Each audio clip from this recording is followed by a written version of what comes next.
Thank you, Mr. Chairman, as I still refer to Mr. Chairman Johnson from Louisiana. Thank you, Mr. Speaker. Mr. Speaker, the Democrat majority is COVID crazy. It's January 6th forever, January 6th crazy, climate crazy. Everything's racist. Everything is seen through a transgender lens. And then there's their policies.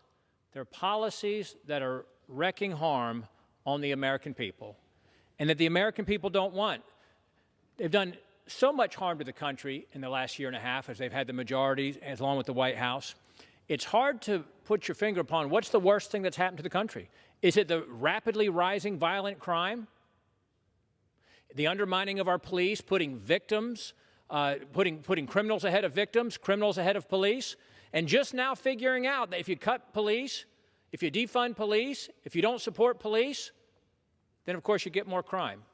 Is it what they're doing to our military, wokeifying, wussifying our military with these radical policies, these diversity, equity, inclusion policies that think our military is a social experiment, kicking out military members because they don't get a vaccine? We got 100,000 troops that are at risk of being dismissed from the military when we're at 40% of our recruiting goals. Is it what we're doing at the border? Gosh, we could go on and on about the border once again. Is that the worst crisis that the Democrats have created with their policies? What this president had to do to keep a secure border was nothing.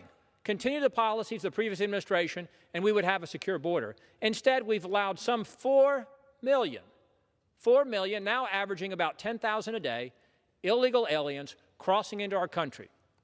Over 3 million acknowledged by Border Patrol, encountered at the border, most of them released in the interior of the country, and then some 800,000 criminal gotaways, the ones who, don't want to be taken into our custody, don't want to be given free health care, don't want to be given free education, free social services, free transportation, wherever they want to go without a quarter to appear. The ones who are evading capture because they're trafficking drugs, humans, sex trafficking, child trafficking across our border.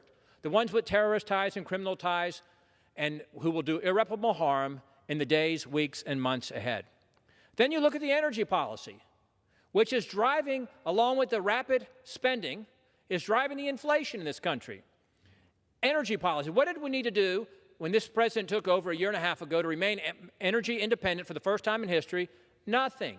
Continue the policies. But this president, during the campaign, promised to declare war on fossil fuels to end American energy, essentially, oil and gas production in this country, and that is a promise that he has kept. The way he has willfully put regulatory burdens, restrictions on the energy industry, and now he goes essentially with a big gas can, carrying it over to the Middle East, begging these other world producers who don't produce energy as cleanly as we do to produce more energy to try to bail him out of his failed policies. Meanwhile, what do we have? His transportation secretary, who has no experience in transportation, by the way. He says, hey, the more pain that we can cause, the more benefit. The more pain we can cause with rising gas prices, the more benefit. Memo, most Americans can't afford a $70,000 electric vehicle. Most Americans don't have somebody to drive them around in a big SUV so they can get out of the SUV right before the photo op and get on their bicycle and just bike the last block to work.